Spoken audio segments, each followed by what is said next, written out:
Selamat berjumpa kembali di kanal Kutunggu di Pojok Ngasem, sebuah kanal podcast yang mencoba untuk memperbincangkan seputar permasalahan yang ada di sekitar kita dalam obrolan santai. Awal September 2022 menjadi waktu yang sangat sibuk bagi Civitas Akademika UWM, dimulai dari penyelenggaraan Pendopo Agung Mid Monthly Performance edisi Agustus, di mana UWM bekerjasama dengan Pusat Kebudayaan Belanda Erasmus House dan Warta Jazz menghadirkan konser musik kolaborasi musisi Indonesia dan Belanda, Annabel Laura, Bram Stadtholder, dan Penny Chandrarini. Kesibukan tersebut berlanjut dengan penyelenggaraan wisuda sarjana ke-61 Universitas Widya Mataram, dilanjutkan dengan Stadium General dan Osmaba 2022 bagi mahasiswa baru UWM. Pada saat bersamaan saat ini, Civitas Akademika Universitas Widya Mataram turut serta dalam Gerakan Nasional Revolusi Mental GNRM yang diselenggarakan oleh Kemenko PMK RI. UWM mengangkat tentang pengelolaan sampah domestik sebagai upaya mendorong tumbuhnya kesadaran dalam pengelolaan sampah di wilayah Yogyakarta, khususnya di wilayah perkotaan, dalam sebuah gerakan aktif serta berbagi pengalaman baik best practice yang telah dijalankan pihak-pihak lain dalam pengelolaan sampah. Obrolan podcast ini akan menghadirkan salah satu anggota tim riset pengelolaan sampah Universitas Widya Mataram. Kegiatan apa saja yang telah dan sedang dijalankan dan bagaimana pengembangannya ke depan? Simak obrolan berikut sampai selesai bersama Peggy Kutunggu di Pojok Ngasem.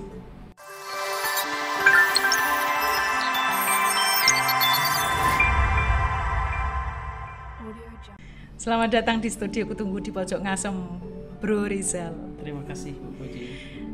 Pak Rizal ini adalah Ketua Prodi Sosiologi Fakultas Ilmu Sosial dan Ilmu Politik Universitas Widya Mataram, dan saat ini menjadi salah satu anggota tim pengabdian pada masyarakat UWM dalam program GNRM yang diselenggarakan oleh Kemenko Pembangunan Manusia dan Kebudayaan RI.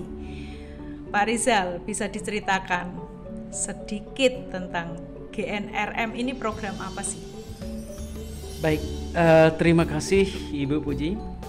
Jadi GNRM itu adalah Gerakan Nasional Revolusi Mental, merupakan salah satu program pemerintah yang digawangi oleh Koordinator Kementerian Kemanusiaan dan Kebudayaan, bekerja sama dengan Forum Rektor Indonesia, menyelenggarakan sebuah kegiatan pengabdian. Jadi pada saat ini Universitas Widya Mataram lulus dalam mengikuti seleksi pengabdian Gerakan Revolusi Mental tersebut. Oke. Kemudian apa yang ditawarkan tim UWM ini pada program itu, Pak? Ya, ada beberapa hal. Yang pertama, karena ini adalah Gerakan Revolusi Mental, kita berharap bahwa tim ini dapat memberikan pengaruh terhadap perubahan pola sikap, perubahan pola pikir, perubahan pola perilaku masyarakat, khususnya dalam hal bagaimana melihat sesuatu yang tidak memiliki nilai, akhirnya memiliki nilai, kemudian dieksplorasi dan kemudian nanti akan bermanfaat dalam jangka waktu pendek, jangka waktu menengah maupun dalam jangka waktu yang panjang. Oke, baik Pak Rizal. Dalam bentuk kegiatan apa dan di mana kegiatan itu dilakukan? Ya, kegiatan kita ada beberapa hal. Yang pertama, kita melakukan yang disebut dengan pengurangan jumlah sampah. Kita berupaya agar masyarakat memiliki kesadaran untuk berpartisipasi mengurangi volume sampah. Kemudian yang kedua yaitu berkaitan dengan bagaimana masyarakat memiliki kemampuan untuk melakukan recycle terhadap sampah. Artinya sampah itu tidak hanya sekedar dikumpulkan, dijual, tetapi juga mereka mampu mengolahnya. Kemudian kegiatan dilakukan itu kita berada di Kelurahan Kadipaten. Jadi Kelurahan Kadipaten itu terdiri dari 15 RW. Nah, saat ini semua RW telah bekerja sama dengan Universitas Widya Mataram untuk melakukan pengelolaan terhadap sampah, baik sampah organik maupun sampah anorganik. Begitu, Ibu. Ya, sejauh ini bagaimana program kegiatan itu berjalan? Sangat luar biasa. Ya, oke. Pihak kelurahan baik melalui instruksi dari Ibu Lurah, kemudian telah bekerja sama dengan kami. Kemudian hampir setiap minggu kita mendapatkan undangan dari RW untuk membahas tentang bagaimana pengelolaan sampah di Kelurahan Kadipaten. Ya, jadi kalau menurut pandangan Pak Rizal, gerakan untuk merevolusi mental adakah punya pengaruh terhadap perilaku mereka? Ya, tentu ada. Yang pertama, masyarakat di Kelurahan Kadipaten ini adalah masyarakat yang memiliki kesadaran penuh bahwa sampah itu tidak hanya sekedar sampah kemudian yang mereka buang, kemudian selesai dengan permasalahan itu, tetapi mereka menganggap bahwa sampah itu memiliki nilai yang sangat buruk bila mana tidak dikelola. Tetapi kalau sampah dikelola dengan baik, maka masyarakat juga menyadari bahwa akan ada potensi-potensi lain yang bisa mereka nikmati, khususnya berkaitan dengan potensi ekonomi yang berkemungkinan kalau seandainya itu dikelola kemudian nanti akan mendatangkan keuntungan secara ekonomi bagi masyarakat. Baik, sejak kondisi TPA Piungan ya yang ini tidak mampu lagi menampung sampah dalam jumlah lebih banyak lagi, pengelolaan sampah di wilayah Jogja masuk status darurat sampah. Data Bapeda yang saya peroleh, Bapeda DIY itu menyebutkan pada tahun 2021 kemarin setidaknya terdapat 58,2% sampah yang belum tertangani atau setara dengan jumlah produksi sampah yang mencapai 1.005,43 ton per hari. Nah, ini bagaimana tim GNRM UWM membaca fenomena itu? Ya, tentu saja permasalahan sampah ini merupakan permasalahan setiap hari. Jadi setiap hari orang akan memproduksi sampah terus. Jadi kalau seandainya sampah tidak dikelola, jangankan satu hari, 1 jam saja tidak dikelola dengan baik, ini akan memberikan dampak buruk bagi volume sampah yang ada di Jogja. Nah, oleh karena itulah tim Gerakan Revolusi Mental yang digawangi oleh Universitas Widya Mataram mencoba yang pertama bagaimana kita membangun kesadaran masyarakat mulai dari lingkungan rumah tangga agar mereka tidak membuang sampah itu. Sepaling tidak mereka mengurangi jumlah volume sampah. Nah, kemudian yang kedua, bagaimana kita juga mendorong masyarakat agar masyarakat memiliki kemampuan mengolah sampah. Nah, dalam hal ini terkadang masyarakat mereka memiliki keahlian, tetapi mereka terkadang tidak memiliki fasilitas untuk melakukan pengelolaan terhadap sampah. Dan yang paling masalah yang paling besar adalah bagaimana mendistribusikan hasil recycle itu. Nah, di sini Widya Mataram berencana akan memberikan fasilitasi dalam rangka untuk mendistribusikan hasil produksi masyarakat. Oke, baik Pak Rizal.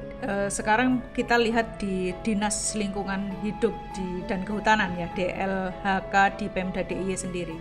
Ini catatannya adalah sampai dengan tahun 2020 rata-rata timbulan sampah di TPA Piungan setiap hari sebesar 630 ton. TPA Piungan dengan luas area sebesar 12,5 hektar ini telah mengalami overload sejak tahun 2012.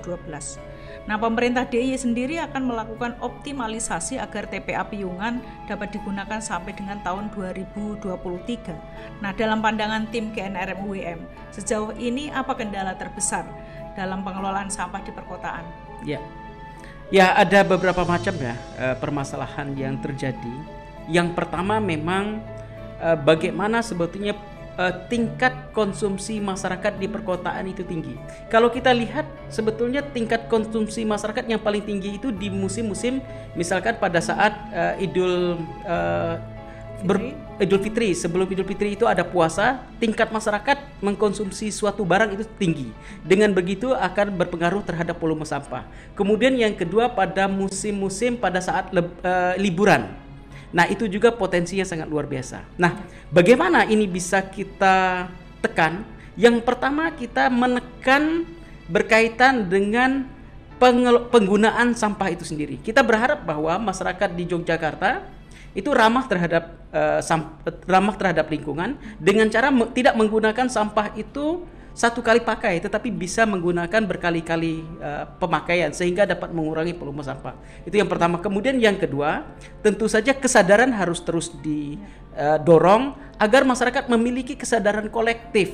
Tidak sekedar kemudian ketika mereka mendapatkan membeli sesuatu barang, misalkan di supermarket, kemudian langsung dibuang. Bila perlu mereka menolak kantong sampah, bila perlu mereka menolak untuk membuang sampah itu, tetapi mereka menggunakan atau membawa tempat bags yang dibawa dari rumah. Dengan begitu dapat mengatasi permasalahan sampah di perkotaan. Baik Pak Rizal, dalam pandangan tim GNRM UWM nih, bagaimana partisipasi masyarakat dalam pengelolaan sampah domestik? Pilah, olah, buang. Sudah berhasilkah yang di Kelurahan Kadipaten? Ya, kita sudah beberapa bulan ini membangun komunikasi dengan masyarakat Kadipaten. Kemudian kita betul-betul melihat bagaimana dan apa yang mereka lakukan. Jadi berdasarkan dari apa yang kami pantau, masyarakat di Kadipaten telah melakukan pengolahan, kemudian pemilahan. Nah, biasanya kalau pemilahan ini mereka biasanya memilah sampah kemudian untuk dijual. Nah, tetapi mungkin memang masih ada residu-residu yang harus dibuang kemudian seperti itu. Namun cukup sedikit sekali risikonya sampah yang kemudian harus sampai ke TPS maupun TPA. Artinya apa yang ingin saya sampaikan, partisipasi masyarakat di Kelurahan Kadipaten sebetulnya menunjukkan progres yang sangat luar biasa baik. Ya, kalau melihat kondisi mereka atau kondisi sosial mereka, sejauh mana tumbuh kesadaran pada masyarakat pada tahapan ini? Ya, yang pertama kesadaran itu bisa diukur bagaimana lingkungan di Kelurahan Kadipaten itu sangat kondusif, sangat baik, sangat rapi, bersih. Masyarakatnya kalau kita jalan setiap hari, misalkan setiap sore, banyak masyarakat kemudian yang menyemprot jalan-jalan, ya jangankan lingkungan mereka, jalan saja mereka semprot gitu. Artinya bagaimana mereka begitu peduli terhadap lingkungan. Kemudian yang kedua, kita dapat melihat bagaimana di Kelurahan Kadipaten itu rimbun sekali. Banyak tanaman-tanaman yang hijau yang membuktikan bahwa masyarakat sangat peduli dengan lingkungan. Inilah menjadi tolak ukur bagi kami yang menyatakan bahwa masyarakat di Kelurahan Kadipaten adalah masyarakat yang partisipatif dalam bagaimana pengelolaan lingkungan di sekitarnya. Ya, pengolahan sampah organik, apakah ini juga sudah banyak dilakukan oleh masyarakat ataupun pengelola sampah di bank sampah di Kelurahan Kadipaten? Nah, ini mungkin masih menjadi PR ya buat kita, karena yang kami lihat bahwa selama ini baru dalam bentuk bagaimana memilih, kemudian kalau pengolahan ada tetapi masih sekian persennya, belum sampai 50%, tetapi sebagian dari masyarakat sudah melakukan pengolahan itu. Ada yang sudah memproduksi E4. E4 itu biasa dalam bahasa masyarakat umum biasanya disebut dengan ekoenzim. Nah, mungkin nanti Ibu Puji bisa ke sana untuk melihat bahwa sudah ada produksi masyarakat yang membuat ekoenzim itu. Baik Pak Rizal, bagaimana pengembangan program kegiatan ini untuk masa datang? Di posisi mana tim GNRM UWM ini akan mengambil peran? Ya, saya pikir hal ini sangat penting ya secara kontinuitas. Banyak program pengabdian yang dibuat oleh sebuah perguruan tinggi biasanya hanya sekedar untuk menghabiskan proyek saja. Nah, program ini diharapkan tidak hanya berhenti pada titik ini saja, tetapi juga program ini secara kontinu ini ke depannya akan dapat memberikan support bagi masyarakat agar partisipasi masyarakat yang saat ini sudah terbangun kemudian nanti akan dapat berkembang. Nah, kemudian bagian mana yang bisa kita lakukan? Ya banyak, di antaranya saat ini Widya Mataram meletakkan langkah di mana memberikan kemanfaatan bagi masyarakat agar masyarakat memiliki kesadaran untuk melakukan pengolahan.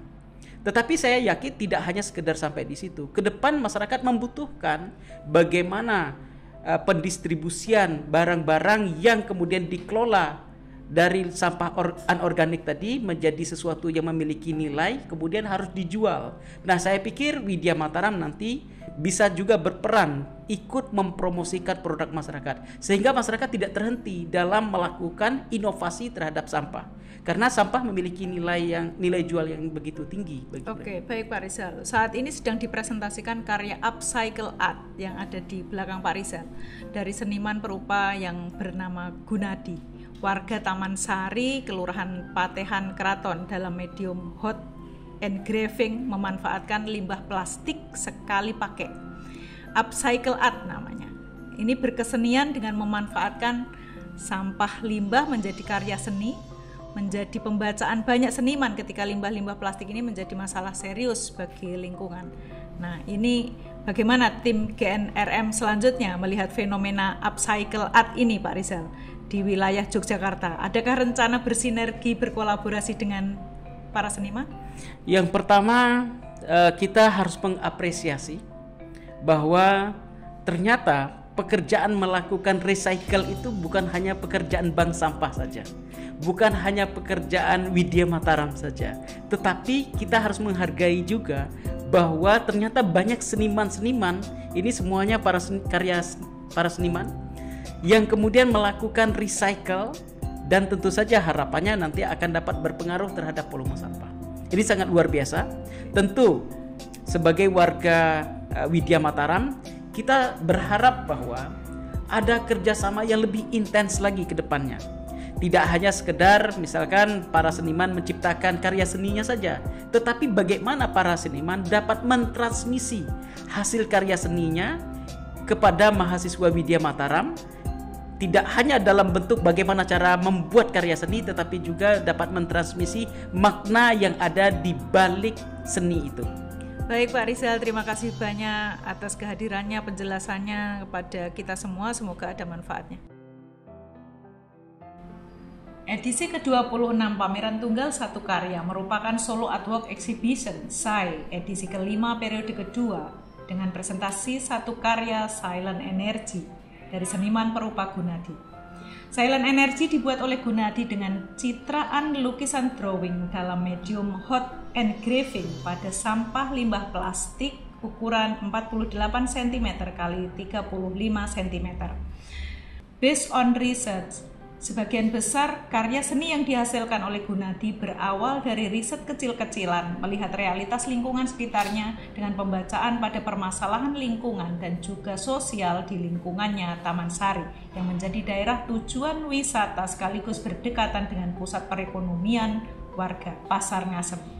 Sampah-sampah domestik, salah satunya terutama tas plastik bungkus, plastik kemasan berlapis, aluminium, foil, dan juga styrofoam adalah realitas yang tidak terhindarkan dari aktivitas perekonomian dan pariwisata di Taman Sari, Pasar Ngasem, dan sekitarnya.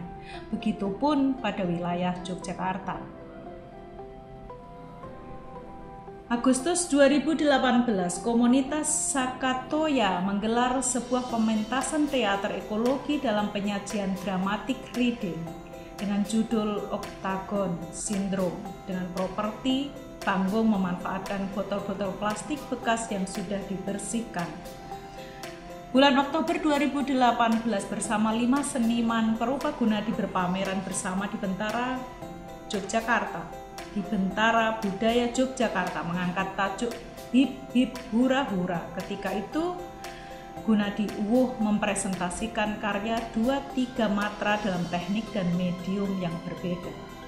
Pada karya 3 matra berjudul Public Figure, Gunadi merangkai botol bekas lem, plastik tutup botol minuman dengan kawat kabel tembaga membentuk figur burung sementara pada fragmen Unseries yang dirangkai memanfaatkan plastik tutup botol minuman, tombol keyboard, PC komputer, personal komputer membentuk figur semut.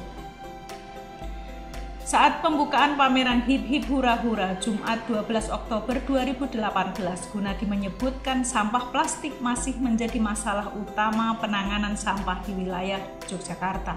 Meskipun telah dibentuk bank-bank sampah, penyerapan sampah plastik tidak sampai 1% dari sampah plastik yang ada berupa botol-botol plastik. Gunadi menuturkan sebagian besar limbah plastik merupakan kemasan makanan kecil, plastik pembungkus atau kresek, plastik kemasan berlapis aluminium foil, tidak diserap oleh bank-bank sampah karena tidak memiliki nilai ekonomi dan hanya berakhir dan menumpuk di tempat pembuangan akhir atau TPA. Yang menjadi masalah adalah yang berada di timbunan di bawah 1 meter. Hampir-hampir sampah plastik tersebut tetap utuh dan tidak terurai. Belum ada penanganan terpadu pada sampah plastik tersebut. Jalan pintasnya biasanya dibakar dan justru membuat masalah baru dengan pencemaran udara yang tidak kalah berbahayanya dari proses pembakaran sampah plastik tersebut, kata Gunadi. Menyadari hal tersebut, sejak lama Gunadi melakukan eksperimen mengolah sampah plastik kemasan menjadi karya 2 matra dengan menggunakan teknik hot engraving yang menjadi ciri khas karyanya dengan membuat sampah plastik kemasan menjadi tumpukan-tumpukan atau layer untuk selanjutnya menjadi medium karya dengan proses desolder untuk membentuk pola desain tertentu serta memunculkan warna dari hasil engrave tersebut. Saat menyerahkan karya Silent Energy Jumat 2 September untuk dipresentasikan di studio Kutunggu di Pojok Ngasem, Gunadi memberikan penjelasan tentang karyanya. Minimal 5 layer sampah plastik. Semakin banyak layer, warna yang dihasilkan menjadi semakin acak dan menarik. Semua jenis sampah limbah plastik bisa digunakan, namun saya lebih banyak menggunakan plastik yang berwujud lembaran dari kemasan sekali pakai. Kuncinya pada pengaturan temperatur menyesuaikan jenis plastiknya. Saat ini Gunadi mengembangkan karya Tensor Jewelry memanfaatkan limbah kawat logam tembaga dalam karya kriya berbentuk cincin, liontin, atau pendan dan juga menggabungkannya dalam karya hot engravingnya. Tensor ring menghasilkan pancaran energi dari proses penekanan pada waktu pembuatannya yang disebut piezoelektrik. Secara umum, tensor ring bisa meredam radiasi gelombang elektromagnetik dari perangkat-perangkat elektronik, televisi, gawai pintar, wifi. Mengutip data dari Kementerian Lingkungan Hidup dan Kehutanan RI yang menyebutkan total jumlah sampah di Indonesia tahun 2021 mencapai 68,5 juta ton dengan timbulan sampah plastik mencapai 11,6 juta ton atau 17% dari total sampah nasional. Angka ini meningkat dari tahun 2019 di mana sampah plastik mencapai 9,52 juta ton atau 14% dari total sampah yang ada. Karya Upcycle Art Silent Energy saat ini sedang dipresentasikan di studio Kutunggu di Pojok Ngasem Universitas Widya Mataram hingga 15 September 2022. Untuk kunjungan langsung terbatas harus mematuhi protokol kesehatan yang ada serta melakukan reservasi terlebih dahulu untuk memastikan sesi waktu kunjungan yang tersedia. Silakan menghubungi Biro 3 Universitas Widya Mataram, Yogyakarta. Dengan polimer pembentuknya yang kompleks, botol plastik memerlukan waktu terdaur sekitar 20 tahun. Sementara styrofoam yang banyak digunakan untuk penggunaan sehari-hari baik sebagai bahan pengemas ataupun penghias membutuhkan waktu hingga 500 tahun untuk bisa hancur terurai di alam. Bisa dibayangkan, tanpa didaur ulang sampah plastik yang terus bertambah setiap hari adalah ancaman nyata bagi kehidupan manusia. Mari bijak menggunakan plastik. Mari mulai memilah sampah semenjak dari rumah kita sendiri. Mari bersama-sama menyelamatkan kehidupan bumi. Jika video ini bermanfaat, kabarkan kepada yang lain. Silahkan subscribe, komentar, berikan saran atau masukan. Bila perlu, tetap jaga kesehatan, patuhi protokol kesehatan dengan semestinya, dan jangan lupa Kutunggu di Pojok Ngasem.